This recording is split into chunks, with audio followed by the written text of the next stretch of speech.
All right. So let's start the recorder here. So three, two, and one.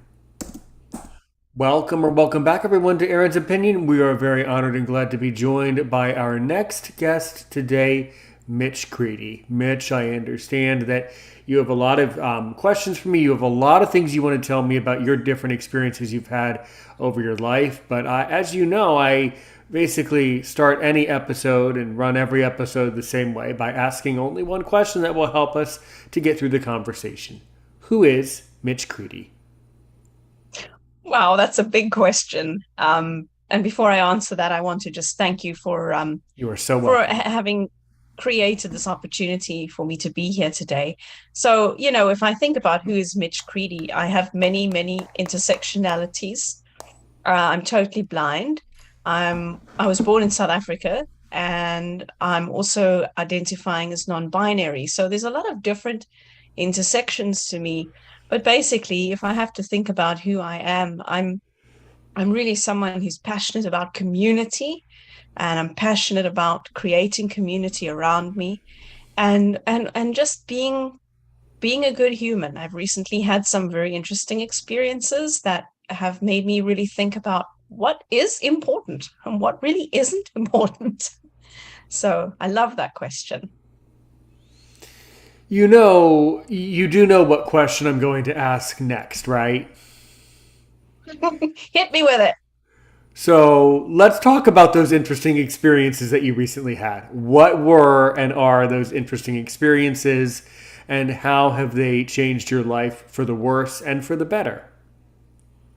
Well, there's been a couple things. I've been facing quite a lot of discrimination as I've Mm-hmm. been in the workplace, and that has really led to a whole lot of frustration. Medical leave, just very difficult things, and I've come to this place where I'm just like, all right, well, if I can't sort of make it in the workplace, so to speak, which we won't get into whose fault or why or whatever, it doesn't matter. Mm-hmm. But if that is something that is going to be my reality, what am I going to do now, right? And the reality is, Aaron, is that I really, really, I put up with it until I actually couldn't put up with it anymore, and that was a mistake. I probably should have acted when I felt the need to act instead of waiting, because I'm always the kind of person that thinks, oh, it's going to get better, it's going to get better. I always give people the benefit of the doubt, and so now here we are, and I have no I have some ideas about where I want to go moving forward, but I really don't have a clear plan. It's a bit of a let go and let God moment for me, if I may say that. But it's a very it's a difficult place to be, but it's also a space where you can be very creative, and it can be a very holy space as well. So one of my considerations is I'm studying to be a minister, so I'm going to finish that. And then I'm thinking to myself, I'm really passionate about self-employment. So I'm sort of looking into different avenues. Where could that lead? And it's all very experiential at this moment. Um, so but I think, the place that I've come to, if I can talk to our blind audience for just a moment, is when we face those discriminations and those difficult things that happen that just hit us out of the blue, we think, oh my gosh, how on earth do I even respond to this complete silliness? Then we have to sit back and think, okay, but what am I going to do to recharge myself, to recharge my batteries? So, I mean, I've really just spent the last couple of months recharging my batteries, being outside, going into nature, being with my horses, all those things, because I literally, I took more than I probably should have. So it's been an interesting time. I'm really glad you're bringing up the notion of discrimination. We in the blindness community have all faced it. By the way, welcome, Latabo. That was the person that was joining before. Please remain muted, Latabo. I will open your microphone later, but of course, you're welcome to sit back and listen. We're talking with Mitch. Mitch is also from South Africa originally, by the way, Latabo. I don't know if you heard that. So we'll open your microphone at the end, and thank you for joining You mean us. I I'm get to glad. talk to a South African?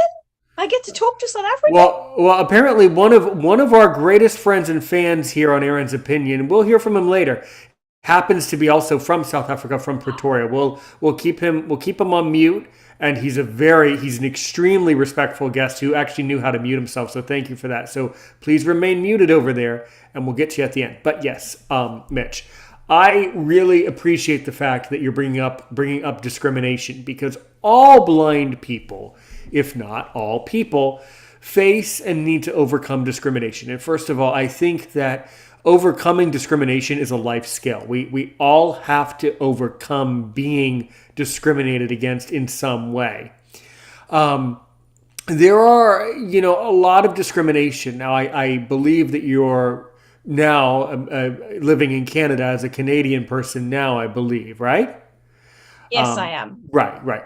Well, here on my side of the border in the States, we also have many issues with discrimination, although you might, in fact, think the opposite. You might have heard, oh, in America, everything is perfect, which is oftentimes what is repeated overseas, but that's not how it is at all. In America, we have serious problems with discrimination, especially with blind people.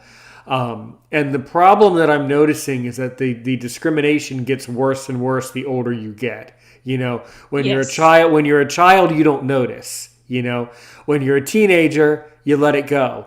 When you're in your 20s, something else happens. But by the time you're in your 30s, which I'm 32, now that I'm 32, I'm starting to notice how profound discrimination actually is. Yes. And my theory is quite controversial and quite complex about the matter, which is that we will never rid the world of discrimination, because people will always be able to tell that something is different about you or I or our friend here and our guest, our other friend in the audience, right? You can look at us, you can Yes. tell, well, we look different, right? Well, we have different clothing. Well, we have different backgrounds. We look different. Well, that's discrimination, right? Yeah. So Yeah. until humans lose the ability to tell the difference between people, we'll always have the problem. Where blind people need to improve is how we respond to discrimination. Yes. So Absolutely. what is your philosophy? And there's many different responses at many different times. What is your philosophy behind response to discrimination? That's a great question, because I do agree with you. I used to be a very angry person, I'll admit that. But I've done a lot of counseling and different things and worked on that. And so, when I think that something might be a discriminatory issue, I actually will go in ahead of time and say, okay, look, okay, I'm about to get a guide dog. So I've been going around town to places that I frequent, and I say, I'm going to be getting a guide dog, and I engage in a conversation about that before it even happens. And if that doesn't work, well, then I guess we up the ante. But often, in the workplace, like, I try to be really, really open. Where I struggle with it is when I get railroaded, and let's say somebody all of a sudden pulls me into a conversation, but they're already coming in with certain emotions that I don't necessarily have the privilege of knowing how to de-escalate. So I think one of the key points when something like this happens is, I know there's sighted people listening here. I'm sure there must be too. So I'm going to talk to them for a second and say to you, if you're having a problem with something and it's in the work, let's say it's in the workplace or something like that, always try to make sure that that blind person that you're going to talk to has some kind of support, because the difference between us is that if you walk out into the hallway of your workplace, you're going to be surrounded by a bunch of sighted people who probably, mostly, possibly, not always, but possibly agree with your stance on this issue. Okay. That blind person's going to walk out of your office into the hallway, and they're going to be just crushed because they don't have some way to turn. And so that's kind of what happened to me in the last situation, and is that I simply had no way to turn, and people were coming at me, and I was just, I was scared, I was frightened. So I think for us as blind people, it's very important to have a support system. Now, maybe that's a blindness organization. I haven't really got involved with them as much here in Canada because I just haven't found something that really resonates with me, and that's okay. But I do think we have to have support systems around us.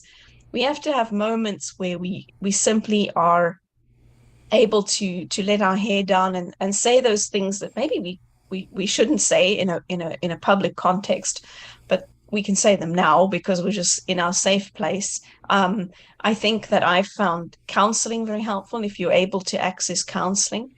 But and to remember that it's okay to be angry. It's not okay to like go and harm things or people, anything like that, because you're angry. But it's okay to feel angry about a situation because sometimes that anger pushes us to do something about it. So in the situation that I have, I'm not going to say what I did because it's still in process, but the anger made me go, all right, I'm going to do X and Y and Z about the situation. And also really as blind people, um try if you have the energy or the spoons, go and try and educate people around you. It doesn't mean it's going to work because people right there, people are people. But I think yeah, I really think, and if you're feeling angry, where do you go with that anger? Because it needs to come out. All of our feelings need to come out, and there is a time for that, and there's also a time for moving on and going on because you're going to face this again, right? So it's such a huge question. Absolutely.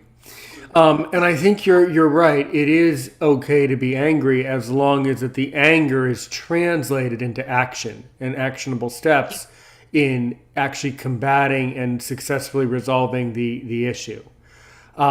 Yes. In my own case, in my own experiences in the discrimination topic that we're on now, I was discriminated several times in my life so severely that I just had to leave the organization or leave the activity or leave the thing, Yes, um, that's what and I've done. Yeah. and that's sometimes, unfortunately, the reason why discrimination keeps happening is because the person that gets discriminated against leaves, never Yeah. contacts the organization again, and then the organization goes back to discriminating. And this is Yeah. a very common thing. And in the states, it's very hard to do anything about anything. In other words, you can't just say, "Well, I'm gonna." Get a lawyer and have a lawsuit with you just because I feel like it. It's that's very costly and very complicated. So Yeah. usually in America, when we're faced with these types of issues, usually we just have to walk away and move on. And the ability to Yeah. move on is a life skill. That's just something you have to learn how to Yes. move. You have to learn when to move on and how to move on. What, Yeah. Mitch? It's Let's true. dig It's in. true. Yeah, yeah, Mitch. Let's dig into your background. So, I noticed that you post a lot of videos. You're into videography. I've noticed. And I've also noticed that you came across Aaron's Opinion podcasting community. I think that's where I found you. Now, how on earth did you stumble across my content in the first place, and how did you come into the community? It's I was thinking about that, excuse me, on the weekend, and I think somebody shared it with me somehow, I don't even remember. Somehow somebody shared it with me. I haven't been like very active in chatting in there because I was like, I don't know what this is. And then I started looking into it. But then you happened to message me just as I was starting to get interested in it. And so it was this kind of a neat, like, synchronicity of events that happened. Mm-hmm. But I Mm-hmm. love the community and I love your podcasts. I really appreciate it. That's so nice. But now that you're in the community, you should bother like 30 seconds of your time to write a post, or hey, Yes. introduce yourself over there. There's a lot of people that are sitting back and just watching me and Dustin post, and we would love to hear some other posts from around the world and things like that. And I have some other ideas that I'll tell you off air. But yeah, definitely. I mean, I'm just glad you found it. Whoever shared it with you, I'm I glad you. am too. I'm I am glad too. And whoever. I will share. Yes. Sorry, go ahead. Well, whoever it was, I'm grateful for who they are. I'm glad they shared it with you. But yes, go ahead. Mm-hmm. Well, what I was gonna say is I remember coming across it and being like, what is this? And then I'm very, this is gonna sound really terrible, but it's just, this is the truth. Okay. So I'm very, very cautious about Good. posting in communities where there's like lots of us who are blind, because I'm a very different sort of a soul, and I find that I just get a lot of people who do not like what I have to say, and I don't Hmm. care. It's fine. I don't want to push my opinion on you at all. But so I was really scared to post because I thought, oh, I wonder if I'm just gonna get like into a whole lot of trouble here. No, no, you won't. No, you aren't. No, no, you wouldn't have. No, you aren't. No, you won't. The fact is that I set up my community so that I'm the admin, so that I can control the all the great opinions that you have. So it seems like you have some. I know that you have some really interesting opinions about the universe and some things that you really want to get off your chest. So let's really dig on. Let me get under your skin. So what are some of the most important opinions in your soul and in your heart that you want to share with us? Well, one of them that's been coming up a lot lately is this word around disability. And I think it's a great word. If you identify with that word, great. For myself, because I was born blind, I don't relate to the word at all. And so um, I've really ruffled a lot of feathers on my Facebook page by putting that out there. But that's okay, because I think everyone has the right to be what fits for them. And I also, I've also had this real notion lately of, during COVID, I think everybody, went online and everybody tried to make a go of it online. And there's just so many things that have come up online. And while these opportunities might be great and amazing, if I can't even access it because there's a visual capture, like forget it, like we're done here, right? Right. And so I really have been thinking a lot about, for example, accessibility and digital accessibility, and how if I contact a company and say, I recently was introduced to this thing that you do over Messenger, and it helps you to build your business, and it's artificial intelligence. Well, the back office is not, I can't even get in there. This is a capture. It's taken them like 6 weeks. And it's all real good intentions. I know they are very kind people and have great intentions. But guess what? If a sighted person had to wait for 6 weeks to access their back office in something, I'm sorry, but they'd be having a conversation with you about that. Right, Often two. or they probably wouldn't be having a conversation. They'd probably go do business someone else. Go do business somewhere else, probably. Exactly. Right. Yeah, exactly. And then I guess the other thing that came out of that whole COVID situation is like I kind of drank the Kool-Aid in that I tried to do also some online business, and I was moderately successful, but because of accessibility issues, not quite successful. And I think that the other thing is like, for blind people, I know I'm jumping everywhere, but I was just part of a book that I co-authored with a few other folks, called Life by Design Volume 2.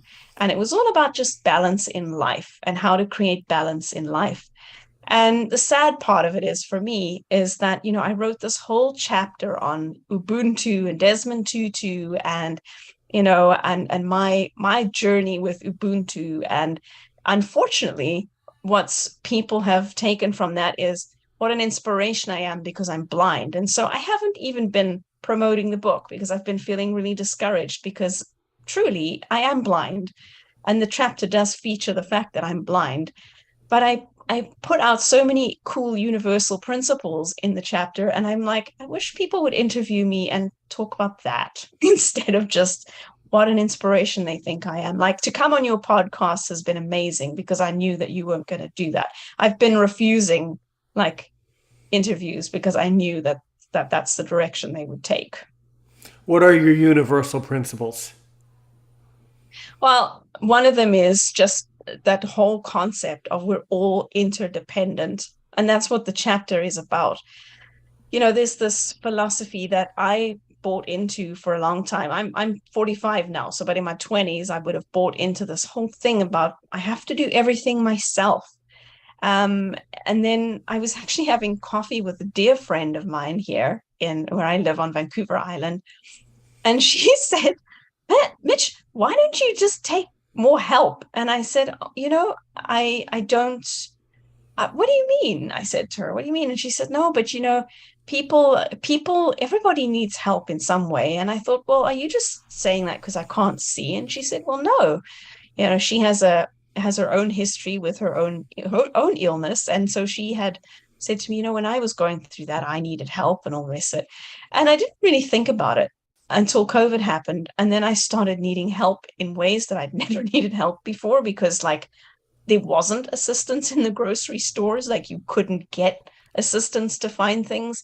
And so I had to reach out in ways that I've never had to do before. It was quite challenging, but it was also a good life lesson.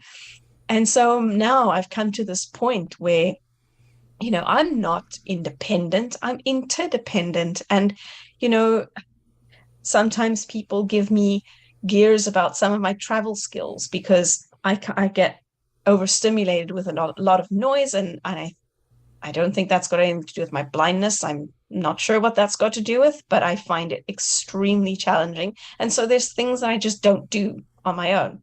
Like we have a highway that runs across town. I'll take a bus just so I don't have to cross that stupid highway.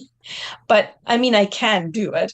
But the thing is, I've come to this point in my life where I've accepted that. I've accepted that, there are instances where I might choose to take support and someone else might not. And that's totally okay. It's all about spending my energy where I want to spend it. Yeah, yeah. And that's also a huge issue too, knowing when and how to accept help. The truth is, all people accept help in life. It's just you don't necessarily know when and how they accepted it. But you're extremely right about that. Yeah. Okay. Yeah. So what are some? So you published this book, co-authored this book, and then what are some other key points? I guess I would also like to ask. So you're from South Africa originally. Now, how long did you live in South Africa? So I lived in South Africa till I was about 16. And Hmm. I was in the Pioneer School, which is in Worcester in Cape Town, near Cape Town. And so I went there and came here. The the wonderful thing is that I did learn, I didn't love the school, but I did learn some really good braille skills and cane skills and blindness skills. So I'm very grateful for that because I'm not sure it was intensive training. Um, so yeah, and then we moved to Canada and we ended up I ended up going to just the high school down the road for the first time. And I'd never been in a huge school like that. That was a hugely new experience. But I was kind of one of these teenagers that just saw everything as a massive, great big adventure. And so I don't know, everybody's like, well, weren't you scared? And I was like, well, I was a little bit scared, of course. I was going to a new school. But I was excited. I was like, oh my gosh, I'm gonna make new friends. And I did, and it's funny because I was a very, very strong teenager. So I didn't put up with a lot of stuff from other people. So it made me, people just knew not to mess with me, but I was still a nice person.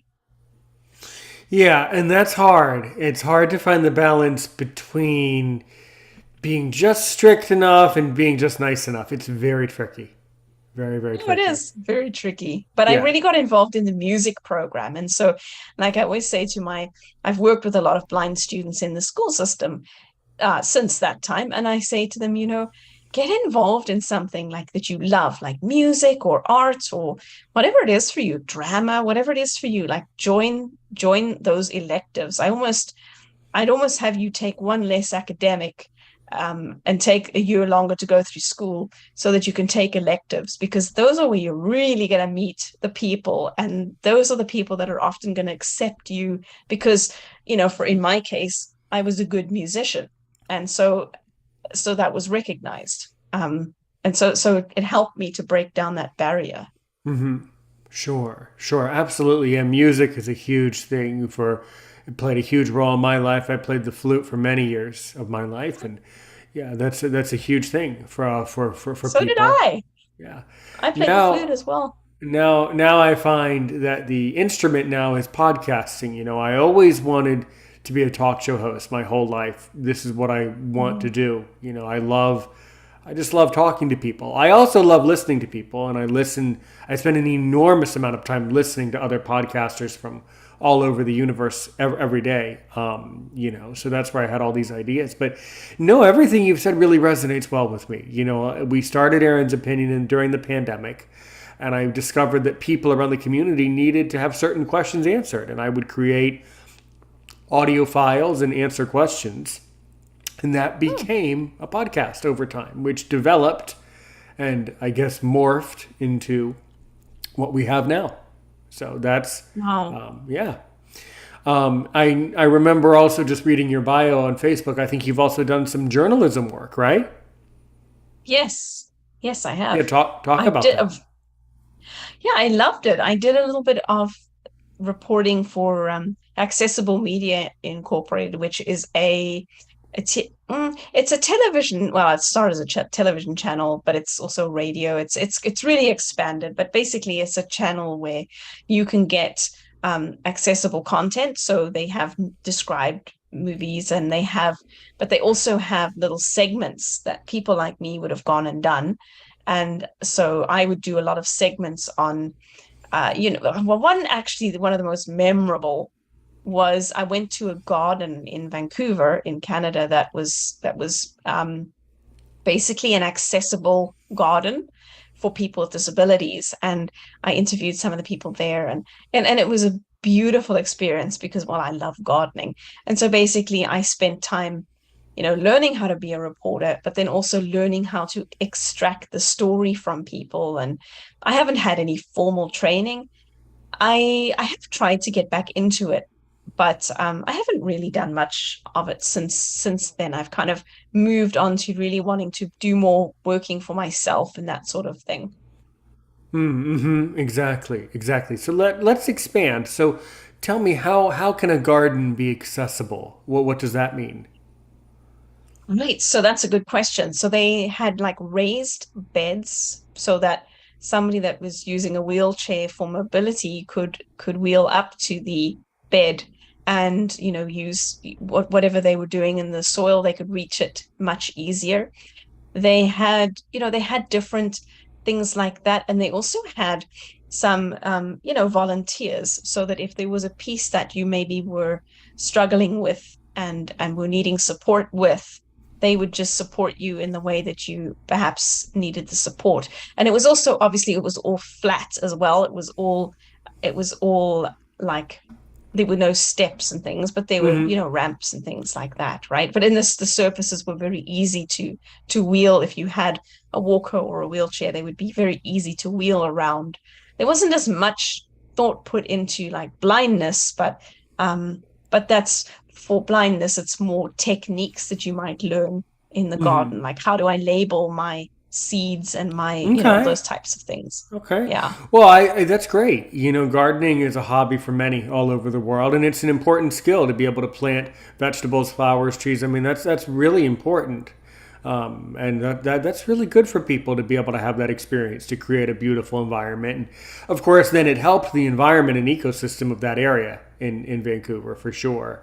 So Yeah. that's really interesting. Yeah. Do you still do any work with AMI today? I don't do any work with AMI today, mostly just because I just kind of moved into different directions. But I did do a very short stint with them, and but they were doing it remotely and using Skype, which I wasn't enjoying trying to use Skype. I was like, can't we just use Teams or something? But so I haven't really got back into it for Right. sure. But I Right. did Because really enjoy it, and I learned a lot.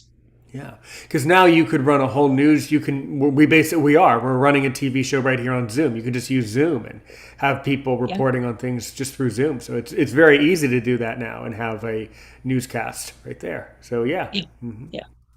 definitely.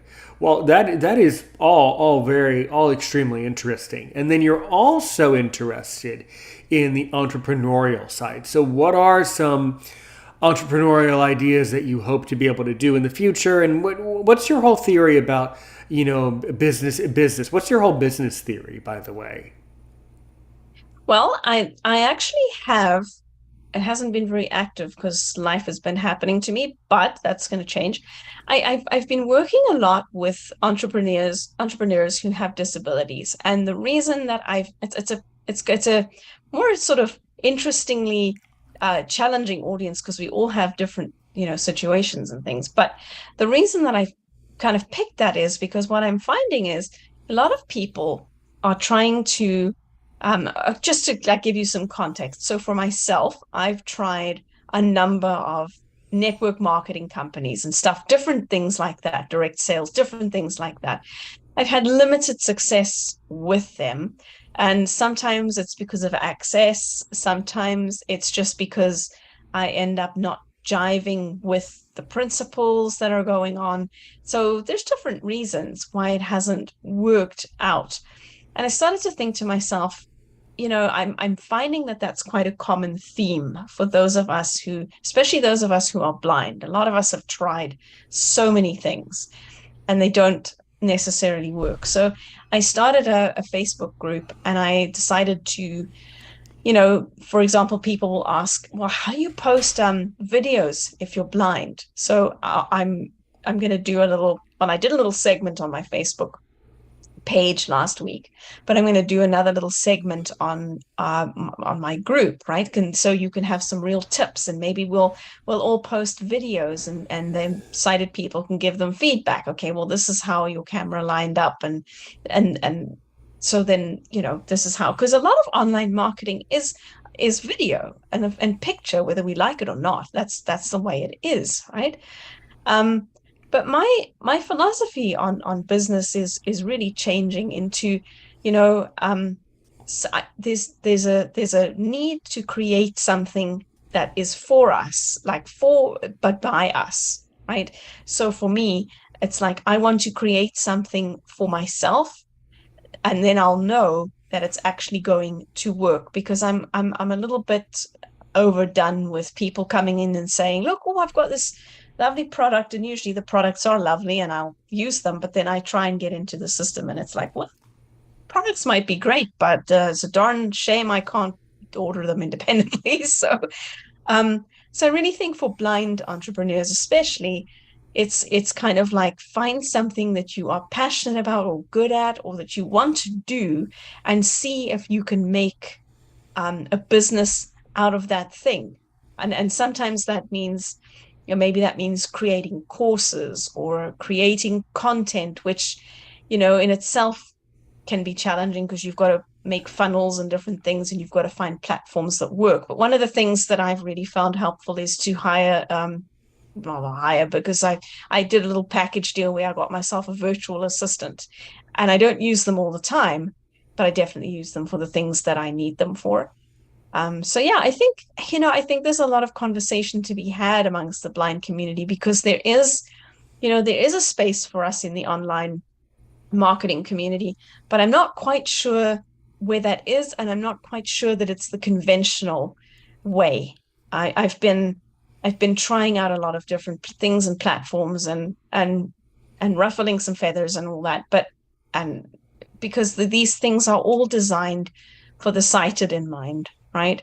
So I'd love to have an opportunity to actually get together with, like-minded blind people Mm-hmm. and have a conversation. Like, is there something here that we could start? Because I think for us, if we can be self-employed, it can really help us to maintain, um, if maybe it gives us a bit of income, or maybe Mm-hmm. it gives us a purpose. Like everyone has their reasons. Mm-hmm. So I don't know if that's at all what you're looking for, but It is, and I just want to clarify something. I don't think I guess I kind of disagree a little bit, and here's why. I disagree with one facet of what you've said, which is that you were having all these struggles trying out these different business plans and discovering that they don't work. I don't think it was necessarily because you were blind. Some of the time, it might have been Mitch. I'm not denying that part. But guess what? I was speaking to someone about a particular business that I'm passionate about, and I was speaking to them about it, and they were telling me, Aaron, the only people who make money and make this business work are the people at the top of the business talking about why you should start the business. So, one of the biggest problems is that we have too many people talking about a business that someone else should join only so that they can make the paycheck, you know. So my Yeah. theory is that if you were having trouble, it may have been because of accessibility issues, but more than likely on top of the accessibility, it was probably because that business wasn't really supposed to work well. Unfortunately, it was probably supposed to work well for the person who gave you the idea. You see, this Yeah. is this is Yeah. a very, and I'm not saying that that's what it was 100%, but oftentimes I hear this story not just from blind people like Mitch, but this story is what sighted people tell me that story all the time too. Mm. You know, Yeah. it's not just Interesting. it's not because there might you might have felt that it's because you're blind, but because that is the psyche of that business model. Mhm. And I do think, and I do think that nowadays we are just flooded with bad ideas in society. We're flooded Mhm. with bad business ideas. We're flooded with Yeah. try this hosting service. Try this one, try this one, try this one. That's an And interesting point. Yeah. yeah. So that's kind of what the problem is. But the solution, like I said before, we went back to the discrimination thing for a minute. Like I said, is well, you have to learn how to walk away from things. Well, just like bad business, you have to learn to block out bad people and bad business, and you have to just learn to move on and Mhm. just focus on what is actually there. The Yeah. question That's is, a then good you have to point. then you have to figure out what's actually there, which can be Hmm. very daunting and things like that. I would ask Hmm. you, one of the things that I've always pondered about is starting a website, right? What about you? Do you have a website? I don't have a website at Me this neither. moment, Because because I because have you know nothing to what? put on it. Well, because you don't need one. Actually, you don't Yeah. need a website. What Yeah. you need is content like videos or podcasts or direct. I'm really into this whole direct content, meaning this is a live stream on YouTube. We're talking to you right here. It's the direct in your face knowledge that I'm providing for you. Over time, that does become kind of a website on YouTube and on Spotify. So that kind of becomes one. But that's an example. A lot of people build these, extravagantly silly websites and they don't necessarily know what they're doing. And then, months later they discover, oh, well, I have to find hosting for this. Well, oh, what's hosting? And then they don't even know what that means. Hmm. So Yeah. it's That's a it's a good point. it's a pretty severe issue. I actually think that with all the Facebook technology, Instagram, that is the website. We don't need Hmm. an external, website on the internet. Although it does help. It actually does help. Yeah. If you had one, the reason why it would help if you did it properly. Now the chance of it becoming more of a hindrance than a help is, well, the chance that it would become a hindrance. But if it helped you, it would help you because you would move up in the Google rankings when people research Mitch Creedy or they research your business name. So it does help to increase discoverability. But that's about it. Is actually what I think. But Yeah. what do you think? I would agree. I would agree. I haven't gone into the website thing, and I think it's interesting as having this conversation with my partner this morning. So I post really like weird things on Facebook. Like I make pancakes. I'm like, oh, pancakes. You're like, because okay, so yesterday I posted this big thing because um I've always had trouble like flipping pancakes. And so yesterday Yeah. my partner's dad decided he was gonna like help teach me how Mm. to make pancakes. And I was like, Hmm. oh, and it went so well. I had so much fun. And today I actually repeated the experience and made us pancakes for lunch because I wanted to practice. I mean, you can practice these things, right? so so anyway, but I put that out on Facebook and it's been so fascinating. So I tried like putting all the marketing stuff out there for a while, and I really got a lot of crickets.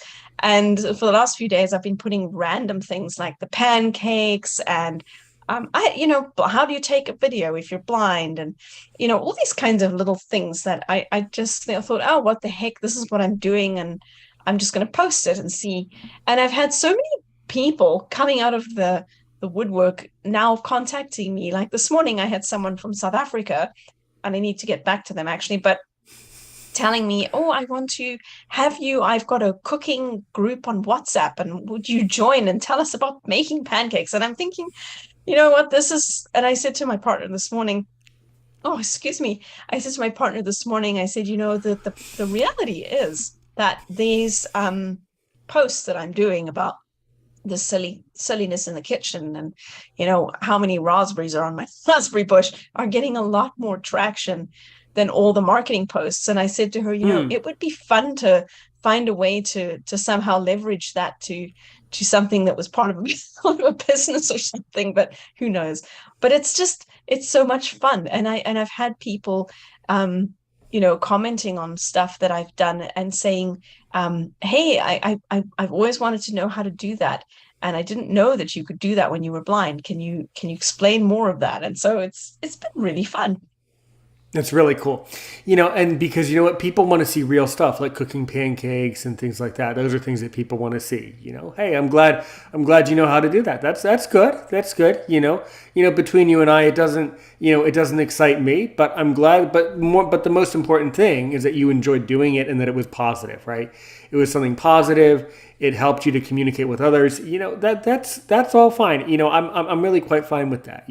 Hopefully by the end of this, hopefully you will be able to, or you will find a way for me to join one of your Facebook groups. Considering that you joined mine, maybe I can join your entrepreneur group that you have, and Yeah, I would be for sure. interested.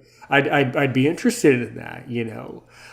Sure. To learn from them and see what other ideas and what other people are talking about. That's interesting. But yeah.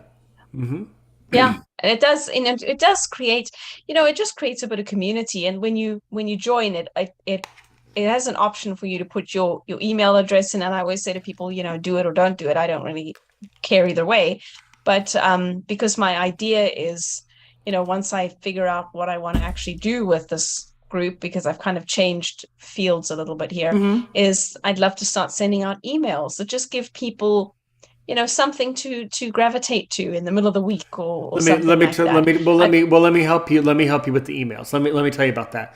Those types of things only work when you have huge audiences. Yeah, they Generally, do. Yeah, but I've I mean, found, yeah, yeah. it's all about, like, the way that you got to start somewhere and build your audience, right? And so, yeah, but I have fun writing emails. I enjoy doing that kind of stuff. And so I used to send out an email like once a week or so, and people, the small audience I had, really enjoyed it. Interesting. Would So you yeah, join I do have an email list on Google Groups. Google Groups, by the way. I have a Google yeah, Groups. sure. Yeah. I'd love to.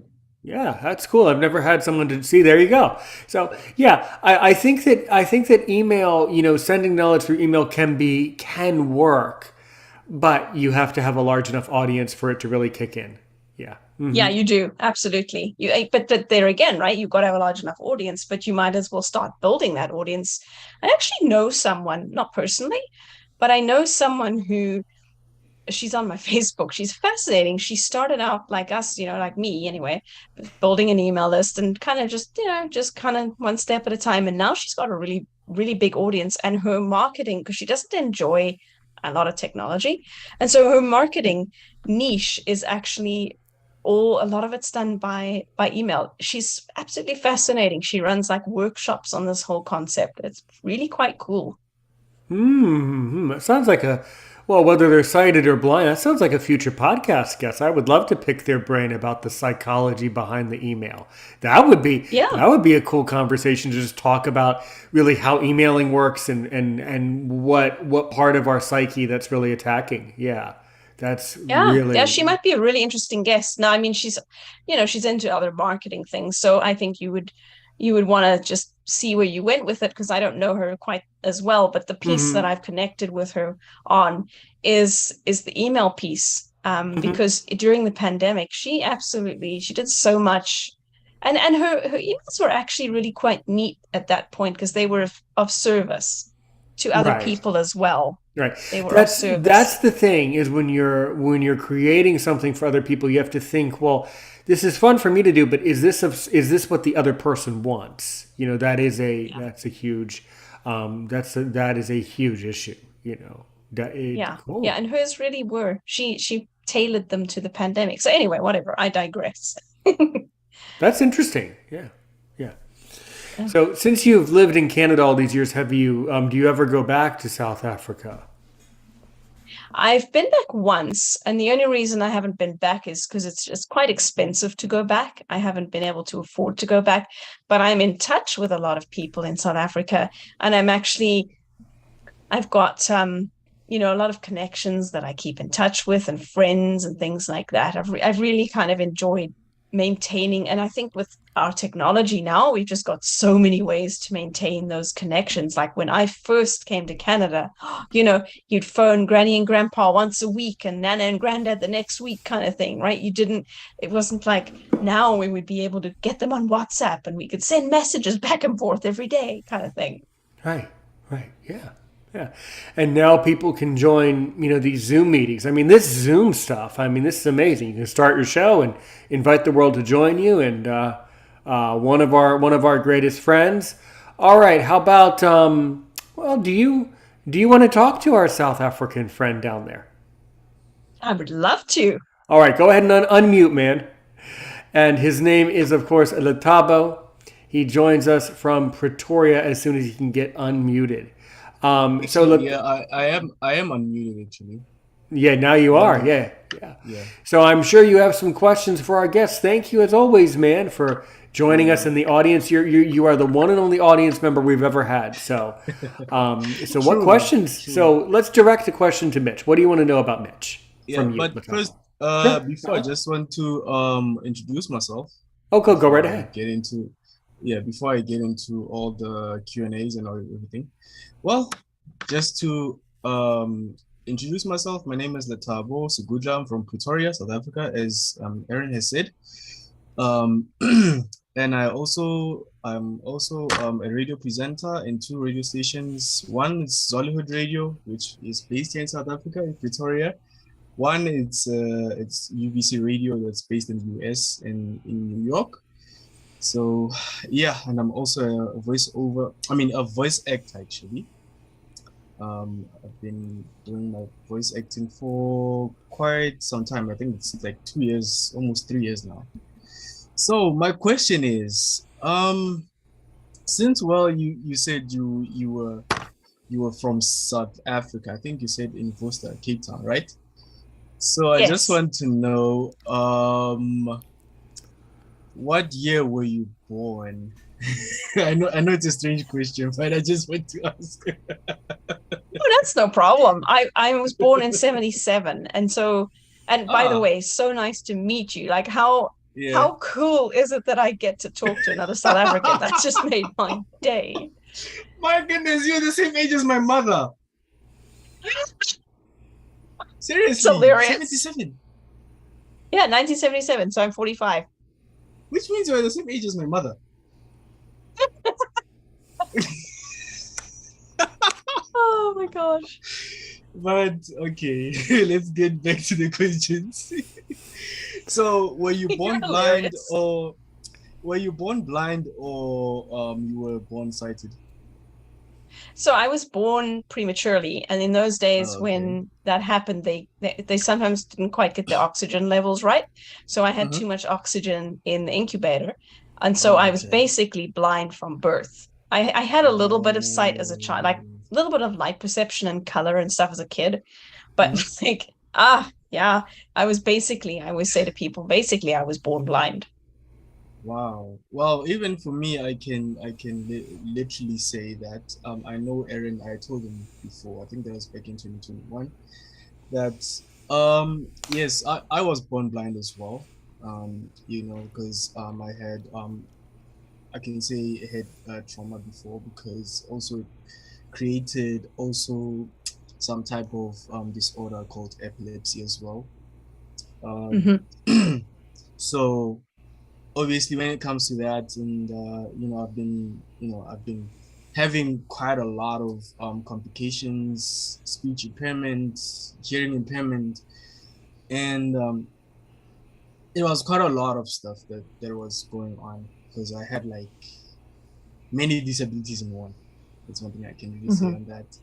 Because usually I don't even talk to people about that, but that's one thing I can Hmm. really say on that. So That's why I had to share it with everyone. And I heard you were talking about like being angry at people when it comes to like I wouldn't say like bullying, but mentioning things that are not good. Maybe mentioning that okay, you are this and this and this, because I have um experienced such stuff when it comes to that, because usually they would say that I am crazy, but in my language, obviously in our South African language, I don't know if you would know that, they would Mhm. say, okay, here in Pretoria, would say, okay, wagafa, yahlanya, such stuff. Actually, Mhm. it means crazy, just to translate to Aaron.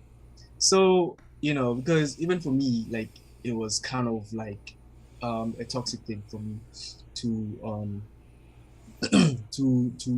to absorb, and Yes. yo, and I would say it literally, like, how can I put this, like it would just only also put my self-esteem lower than or lower than expected. Go Mhm. to like therapists for a lot of things, and sometimes I will not get help because of they didn't know what to do, or maybe they didn't understand the conditions that I'm facing and all that stuff. So I just want to ask another question. So, like, what type of organization do you what do you call it? Do you have, or what kind of services do you deal with when it comes to blind and visually impaired people? So for blind and visually impaired people, basically in the group, there's a lot of, well, as I say, it hasn't been very active lately, but I try to Mm-hmm. facilitate more conversations around, how to get around some of these things. What do I do in Mm-hmm. this or that situation? All right. I start conversations like for you, you're talking a lot about not getting what you need, and I True. think, okay, so what, then starting a conversation about, okay, well, what do you think that you might need, and then starting a Mm, conversation about, well, where could we find that, because a lot of stuff, mm. is so global now, because it, Yeah, it is true. it is challenging. Sometimes people don't quite know what to do when they meet one of us, meet someone else who's blind or has a disability or whatever. It's true. um but on a personal note, I mean, I honestly just, I'm very passionate about meeting people where they're at. And so if Mm, somebody's, um, I've had people come to me like who are parents of blind children, and they'll say, mm, I don't know how to help my child to learn this or that. And I'll say, mm, well, let's see if we can find some resources. But pointing people toward resources, because I don't know it all and I don't want to know it all.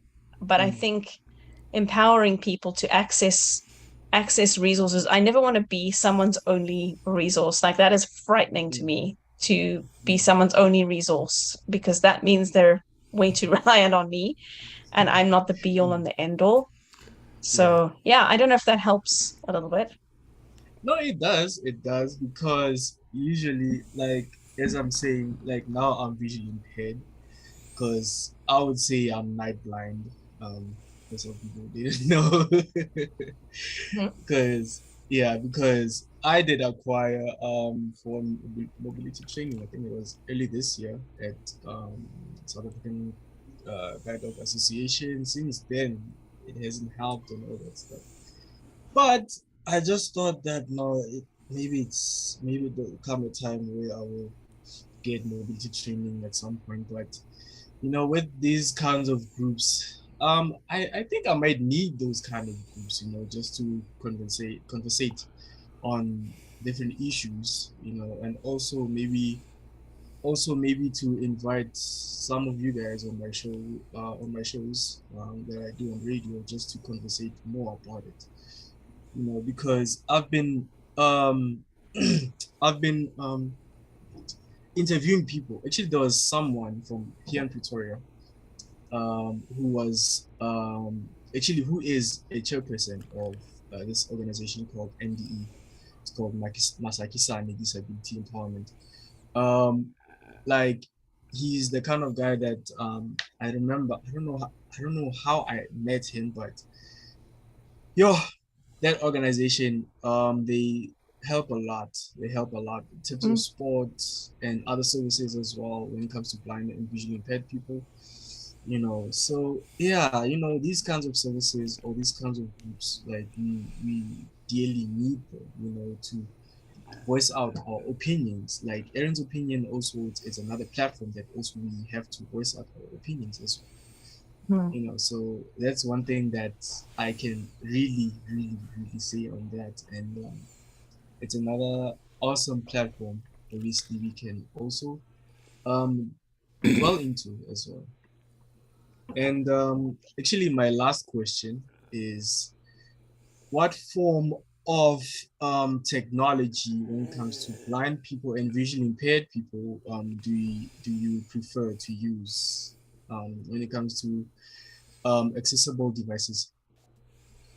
Yeah, it depends what I'm doing. Um, Okay. I have an iPhone, which I like, but I also enjoy using my laptop. Um, Okay. I'm very proficient in Braille, so I'm a passionate Braille user. Mhm. Um, it really depends what I'm doing.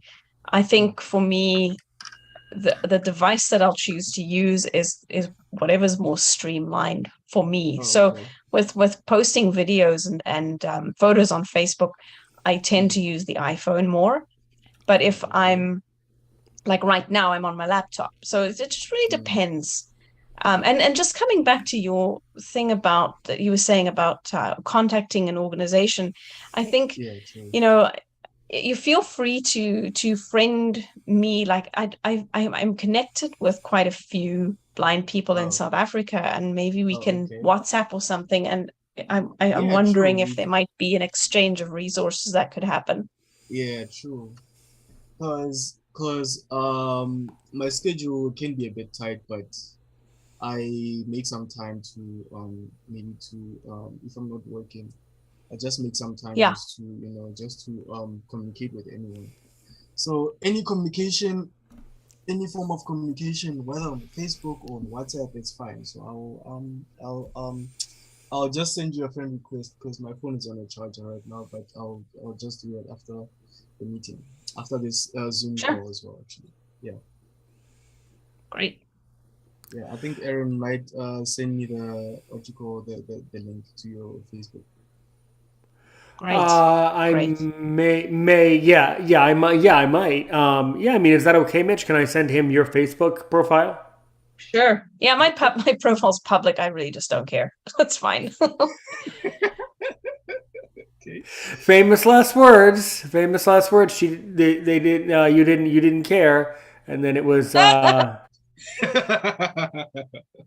So the famous last Yeah, I know. word. I'm just one of these people that, I don't post anything. I wouldn't stand up and shout from the rooftop. So Well, don't. it's We'll like, go. All right. Well, good. So, Mitch, after another beautiful discussion, I'm sure that you have one final question, as I like to say, one final question to really make me sweat, to see if I'm worth my salt as a podcaster. What do you really want to ask, and what do you really want to know about Aaron Richmond? wow. So, okay, I guess what I'd really love to know is, and I don't think this will make you sweat, but what kinds of things and hobbies or things are you really passionate about? Podcasting is my passion. Yes. Yeah. I love talking about podcasting. I love talking about YouTube. I love talking about the industry of podcasting. I love drinking coffee. That's one of my hobbies, drinking coffee all the time. I do a Nice. lot with amateur radio. I'm also an amateur radio operator. I'm actually a teacher. Teaching is my job. I teach English as a second language. I'm also a French Oh my speaker. Um, goodness. No, English is a second. I'm trying to get into that. Sorry, I'm well, derailing you. there you go. There you go. I'm still railed. There you go. But that's me as a person, and I think that was an absolutely perfect way to end the episode. If someone wants to get in touch with Mitch Creedy, especially South Africans named Latabo. How can they go about contacting Mitch Creedy? All right. Well, especially for South Africans named Latabo, you can search for me on Facebook, Mitch Creedy. So Mitch is spelt MIT as in Tango, C as in Charlie H, Mitch, and then Creedy is C as in Charlie, R, double E as in Echo, D as in Delta, Y. So if you search for Mitch Creedy, and when I see Latabo from South Africa, I will be sure to friend Latabo from South Africa. Yes, that's very good. All right. Any other ways that someone can get in touch with you if they wanted to? Um, Facebook's probably the best way for Okay. now. Sounds good. I'm always on there, so don't worry about it. I will friend you, and um, I'm very excited to meet new people. So yeah, go ahead, friend me.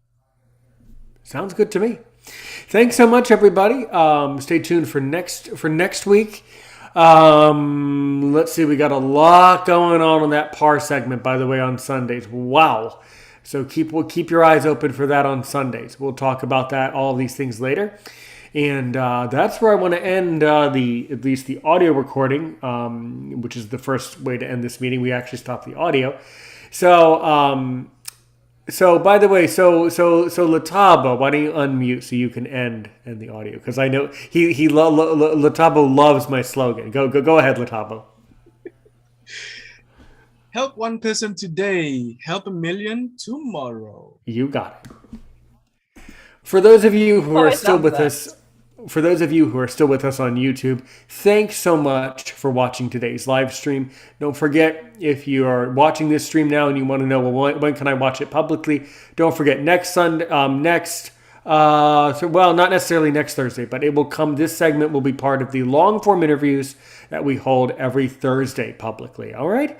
So yeah, if you missed the if you missed the live stream, just keep your eyes open around the community for the unlisted video, or just keep your eyes out every Thursday. Thanks so much, everyone. Like it if you like it. And like Dustin Lindbergh tells me, I need more negativity. So dislike it if you dislike it, because that helps. And comment below, share the video, subscribe, push the subscribe button, of course, as we say right here on the end board. Push subscribe.